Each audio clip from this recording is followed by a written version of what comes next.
Swayam Prabha. Digital India. Educated India.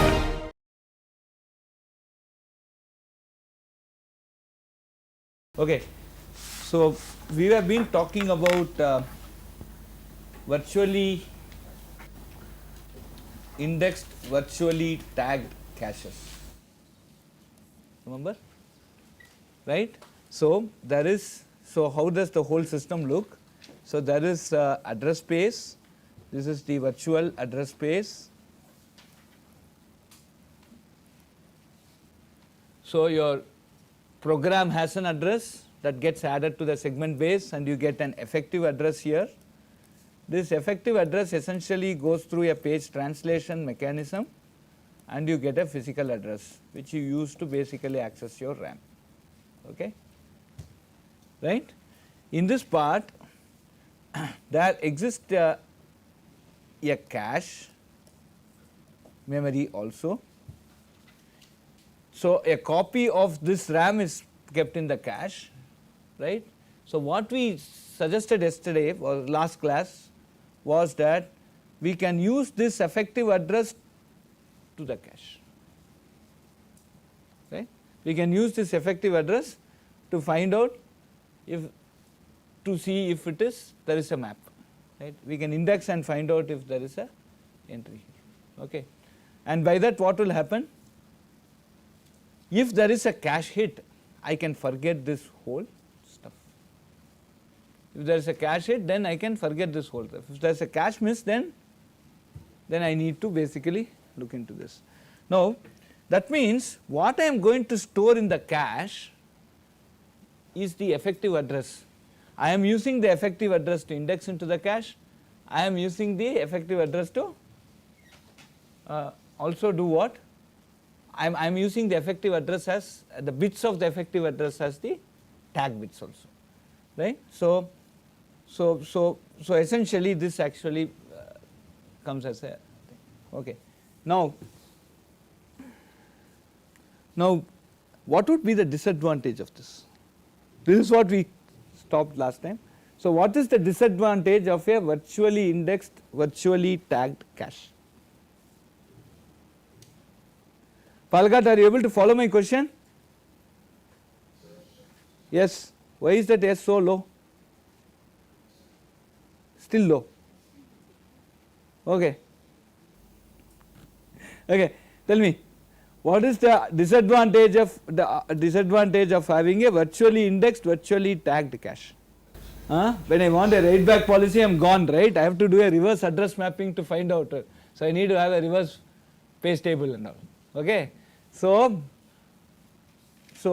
what is interesting for me is if I can do the indexing, if I do completely physically indexed, physically tagged cache, that means it will start here. Okay, now the cache comes.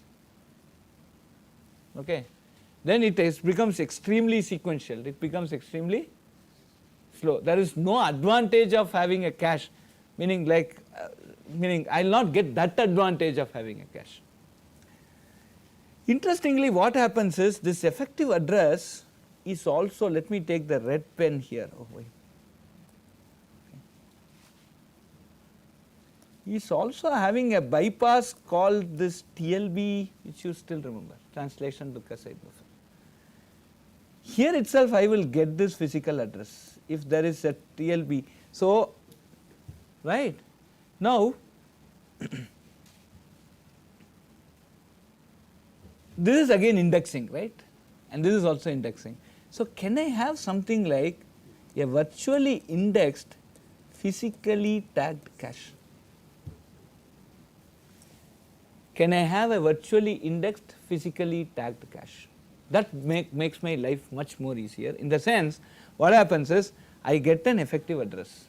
When I am indexing into the cache to find out whether the entry to which it is hashing to, it's mapping to, is a valid entry or not, and retrieving the tag bits. Then I get back the tag bits and only I compare, no? So I index using the effective address and there I retrieve the tag bits. Are you getting? I retrieve the tag bits to find out what is it, and when I am retrieving the tag bits at that point of time, by that same time what would have happened is, if the effective address is also there in the TLB, I would have got the physical address also. So now this physical address I can compare with the tag bits that are coming here and say if it is a cache hit or a miss, right. So what happens is, when I want to replace it back, I can reconstruct exactly the physical address, so I can implement a write back policy here. Are you able to follow this? So in a VIPT, so what happens, I am indexing into the TLB, at the same time I am indexing into the cache. So those two indexing are concurrent. By the time I am getting the tag bits out of my cache, at the same time if there is a TLB hit, I will also get the physical address out of the tag, right. Now I can physical address out of the TLB. Now I can go and compare the TLB and the cache out this tag bits, and now go and say if it is a hit or a miss. Are you able to follow what I am saying, right. So if I have a VIPT cache, then again I am getting the same advantage as a VIVT cache, and I get out of that major disadvantage of not able to implement or having additional circuitry to go and do a write back policy, implement a write back policy, wherein I want to move the cache data back to the memory, right. So this is the advantage. So VIPT is the one that is followed in modern current processors. Many of the processors, all of the processors use a VIPT. Now why does VIPT work?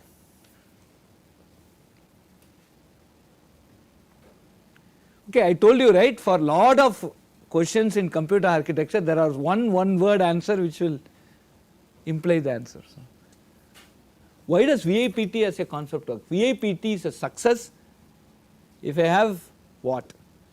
If I have a TLB hit and a cache hit together, right. Now the way you should answer is, why there is a chance of a TLB hit and a cache hit to be together? VIPT is a failure if there is a cache hit and a TLB miss, but will it happen at all?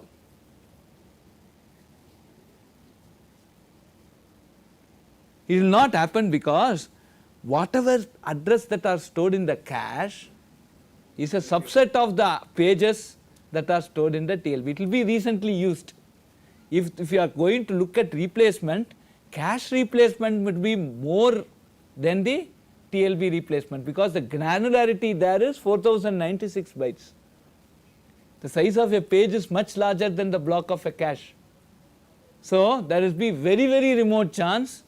Probably I will ask as a question for you to think over in your end semester, remind me, that can there be a situation where there could be a TLB miss and a cache hit? Most probably it may not be, right. Okay. Are you able to understand what I am saying, right? So having a TLB miss and a cache hit is very remote, right, and that is why VIPT as a concept is much more successful. Fair enough? Okay.